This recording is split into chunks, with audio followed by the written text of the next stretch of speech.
बिस्मिल्लाहिर्रहमानिर्रहीम। अस्सलाम वालेकुम नाज़रीन, मैं हूं एमएसजे और मेरे साथ मौजूद हैं सैयद हैदर जाफरी साहब। शाह जी ज़ोटिक कंसल्टेंट हैं। शाह जी कैसे हैं आप, ठीक हैं? अल्हम्दुलिल्लाह भाई, मालिक का बेइंतहा करम है, करोड़ करोड़ शुक्र है। शाह जी बहुत शुक्रिया, थैंक यू, आपने टाइम दिया। शाह जी थोड़ी सी बात अगर शुरू करूं ट्रंप से, हमने पिछले साल जून या जुलाई में फर्स्ट टाइम आपसे वीडियो की थी जिसमें हमने ट्रंप के बारे में पूछा, तो आपने कहा था कि ट्रंप आएगा ही आएगा, और कुछ ऐसा ही हो रहा है, ट्रंप अमेरिका में वापस आ रहा है। ट्रंप के काफ़ी ज़्यादा चांसेस हैं जीतने के, 100% तो अभी भी नहीं है, लेकिन आ सकता है। क्योंकि मुझे बाइडेन इंतज़ामिया जो है वो बहुत स्टेबल और बहुत स्ट्रॉन्ग नज़र नहीं आ रही, और मुझे शायद ये भी लगता है कि बाइडेन का दूसरा टेन्योर शायद ना बन सके, उसकी हेल्थ की वजह से भी, और उसके जो है वो चीज़ों की वजह से भी मुश्किल ही हो जाएगा। शाह जी अगर बाइडेन का तो दूसरा टेन्योर ना बने, लेकिन अगर पाकिस्तान में देखें तो शहबाज शरीफ का दूसरा टेन्योर भी आ गया, दूसरी दफा वजीर आजम भी बन गए, और सदर जरदारी साहब भी दूसरी दफा सदर पाकिस्तान बनने जा रहे हैं। तो किस तरह देखते हैं आगे पाकिस्तान के हालात को, इनके जायचे को, इनके हलफ को, और असम्बली की जो पहली डेट थी उससे अगर बाकी नंबरिंग के हिसाब से आप बात करें तो? सर, मैं तो बात ही नंबरिंग के हिसाब से करता हूँ, मैं तो बात करता ही नहीं हूँ जो है वो दूसरी। बात ये है कि इस वक़्त जो हालात नज़र आ रहे हैं, जो चीज़ें नज़र आ रही हैं, उसके मुताबिक मुझे आने वाले वक़्त में हुकूमत का कोई बहुत अच्छा और बड़ा कोई स्टेबल रोल नज़र नहीं आ रहा। मुझे कोई हुकूमत इतनी कोई अच्छी चलती हुई नज़र नहीं आ रही, ख़ास तौर के ऊपर मार्च के चौथे हफ़्ते के बाद से हुकूमत में बहुत ज़्यादा कन्फ्रंटेशंस बन रही हैं, और चीज़ें बहुत उलझती हुई नज़र आ रही हैं। मुझे अगेन नहीं नज़र आ रहा कि ये हुकूमत को बहुत बड़ा कोई काम कर पाएगी या लोगों को रिलीफ दे पाएगी, क्योंकि मुझे बिल्कुल क्लियर कट जो वन लाइनर नज़र आ रहा है कि 2024 नवंबर से पहले किसी भी किस्म की पॉलिटिकल स्टेबिलिटी मुमकिन ही नहीं है।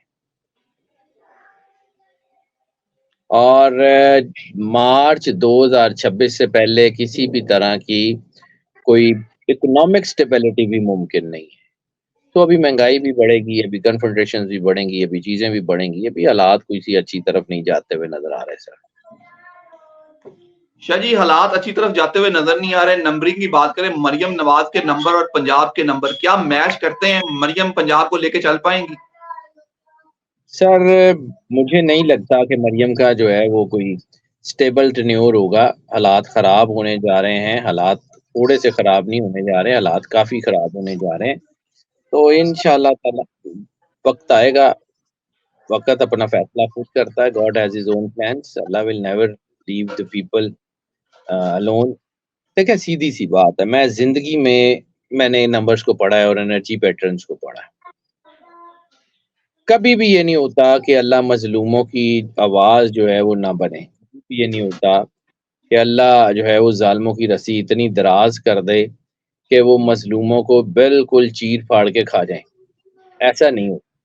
जितना ज़ुल्म हो गया है, it's good enough, now the things are going to change, और आने वाला वक़्त बताएगा। पाकिस्तान में अभी तो जो कुछ हो रहा है that is the tip of iceberg. आने वाले वक़्त में चीज़ें बहुत तेज़ी से बदल रही हैं और बहुत खतरनाक हो रही हैं। अभी बहुत मुश्किल टाइम आने वाला शाह जी आने वाला वक्त बहुत मुश्किल है। तो थोड़ी सी अगर बात करें इसी टेन्योर में जो इलेक्शन हुए हैं, शहबाज शरीफ साहब तो आगे हैं, अली अमीन गंडापुर साहब के जायचे को देखें तो किस तरह देखते हैं? केपीके में कुछ कर पाएंगे, क्योंकि तीसरी दफा अली तरीके अमीन इंसाफ को हुकूमत गंडापुर मिली है। का अली अमीन गंडापुर का जो ज़ायचा है ना सर, वो बहुत एनॉर्मस है। मैं फिर किसी की सपोर्ट किए बगैर बात करने का आदी हूँ।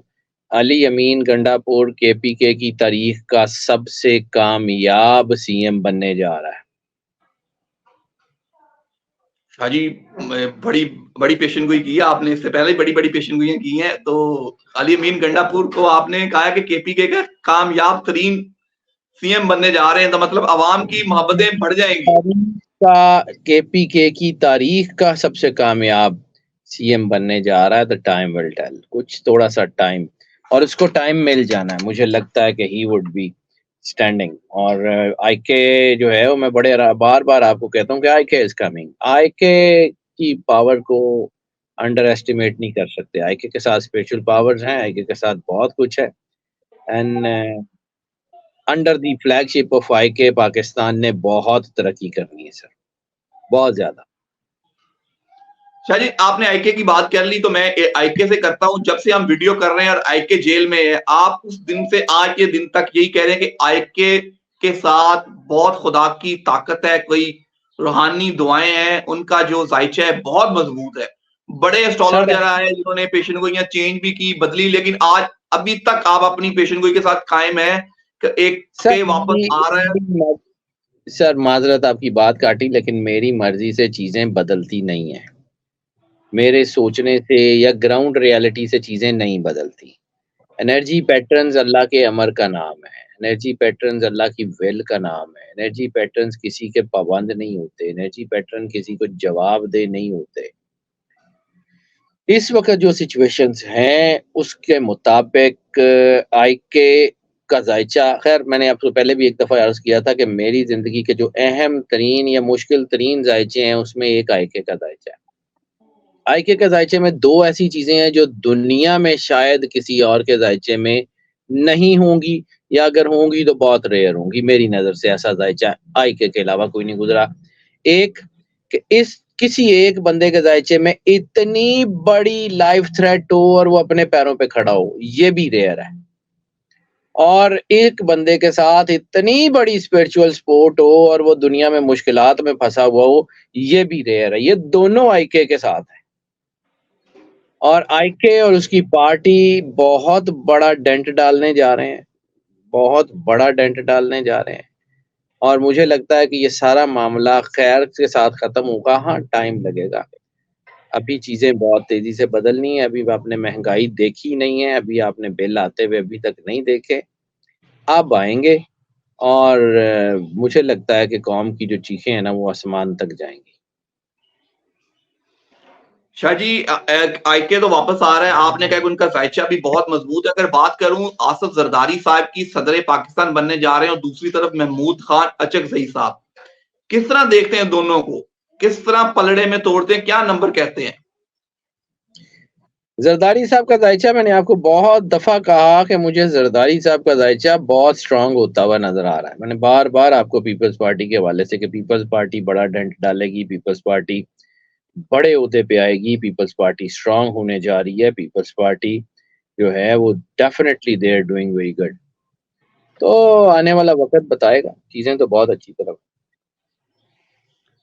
शाह जी, कहीं जरदारी साहब सदर बनने के फौरन बाद आके बड़ा ऐलान करने तो नहीं जा रहे कि तमाम सियासी कैदियों को मैं रिहा करता हूँ, सियासी पर्चे खत्म करता हूँ, कुछ ऐसा होने तो नहीं जा रहा? अभी इतना कुछ नहीं होगा जी, लेकिन ज़रदारी साहब बहरहाल मुझे लगता है कि अगर वो ज़रदारी साहब सदर बनेंगे ना तो वाइज़ली चीज़ों को करेंगे। वो इतना ज़्यादा वो अपने ऊपर बर्डन नहीं लेंगे कि आने वाले वक़्त में उनकी सियासत ख़त्म हो जाए। ज़रदारी साहब को मैंने फिर भी कहा है कि पीपल्स पार्टी बहुत स्ट्रॉन्ग है और ख़ास तौर पे under the flagship of Asifa Bhutto Zardari Peoples Party unite भी होगी और बहुत मज़बूत भी होगी। बिलावल भुट्टो साहब का थोड़ा-सा जज़्बाती बिहेवियर है जिसकी वज़ह से वो चीज़ों को ओवर रिएक्ट कर जाते हैं। अगर वो स्टेबिलिटी के साथ काम करें तो उनका फ्यूचर बहुत स्ट्रॉन्ग है। लेकिन अभी चीज़ों का फ़ैसला होना बाकी है। अभी बहुत सारी चीज़ें जो है ना वो अब अपना आप दिखाएँगी, टाइम लगेगा। शाह जी, आपने बिलावल को जज्बाती कह दिया। अगर मैं थोड़ी-सी बात करूँ, दोनों बाप-बेटे का जो है सियासत करने का अंदाज़ डिफरेंट है। जायचों से ऐसा नहीं है, दोनों अलग वे की सियासत करते हैं, लेकिन बाप की मानना पड़ती है बिलावल को एंड में। देखिए ज़रदारी साहब और बिलावल भुट्टो ज़रदारी एंटी नहीं हैं एक-दूसरे के। इनका ज़ायचा जो है वो एक ही तरफ इशारा करता है। ये दोनों एक ही तरफ जा रहे होते हैं। हाँ, अपनी-अपनी टीम्स हैं, अपने-अपने रोल्स होते हैं, ठीक है? लेकिन इस वक़्त पीपल्स पार्टी जो है वो जो काम करती है वो under the direction of Asif Ali Zardari साहब करती है। और आसिफ़ अली ज़रदारी साहब का ज़ायचा बहुत ज़्यादा स्ट्रॉन्ग है इस वक़्त। अचकज़ई साहब का मुझे सदर बनना मशकूक ही लग रहा है, कोई बहुत ज़्यादा मुझे तो नहीं चांस लग रहा है, कम है। हो सकता है हो जाएँ। मुझे लगता है कि Asif Ali Zardari is going to be the president again and he would be standing tall बेहतर फैसले करेंगे। बहुत ज़्यादा मतलब जिस तरह के फैसले हो सकते हैं उस तरह के शायद ना करें, चीज़ें बदलने की तरफ आएँ। शाह जी, अगर थोड़ी सी बात आपसे कर लूं चौधरी परवेज लाई और शाह महमूद कुरैशी की, क्या जेल में दोनों के रहने के जायज़े बाद वो दोनों बहुत मजबूत नहीं हो गए, बड़े सियासतदान के तौर दोनों पे के सामने नहीं आए? दोनों के ज़ायचे बहुत स्ट्रॉन्ग हुए हैं और दोनों आने वाले वक़्त में बड़े जो हैं वो ओहदों पे होंगे और बड़े स्ट्रॉन्ग चीज़ों पे जो है वो खड़े होंगे। Shah ji, intra party election के बाद बल्ला आ रहा है, ज़िमनी इलेक्शन में शाह महमूद कुरैशी चौधरी परवेज लाई को देखते हैं कि होंगे, खान साहब को भी देखते हैं आप ज़िमनी इलेक्शन में? मुझे लगता है कि बिल्कुल हो सकते हैं। आईके में भी वो पार्टिसिपेट करें और दूसरा जो है वो शाह महमूद कुरैशी बहुत अच्छी जो है उस जो है पोज़ीशन पे आ रहे हैं। इसमें भी कोई शक नहीं है। परवेज़ इलाही साहब की सियासत भी स्ट्रॉन्ग हुई है और वो बहुत कुछ बदलेगा। अभी आने वाले वक़्त में टाइम देखिएगा, अभी मैं तो फिर कह रहा हूँ ना कि अभी मार्च के चौथे हफ्ते से तो चीज़ें शुरू हो रही हैं और फिर उसके बाद मई है, अप्रैल है, मई है, उसके बाद जून, जुलाई, ये 4-5 महीने ये सारे कन्फ्रंटेशन के हैं। सुकून करो अली सन बड़ियां वीडियो का मौका मिलता रहेगा। ज़रूर हम आपसे करते रहेंगे, गाए-बगाए थोड़ी सी रमज़ान आने वाला है, अवाम के लिए कोई रिलीफ मिलेगा कि रमज़ान बहुत मुश्किल में गुज़रेगा? सर ये कि बस रमज़ान अल्लाह को से बहुत दुआएँ होंगी?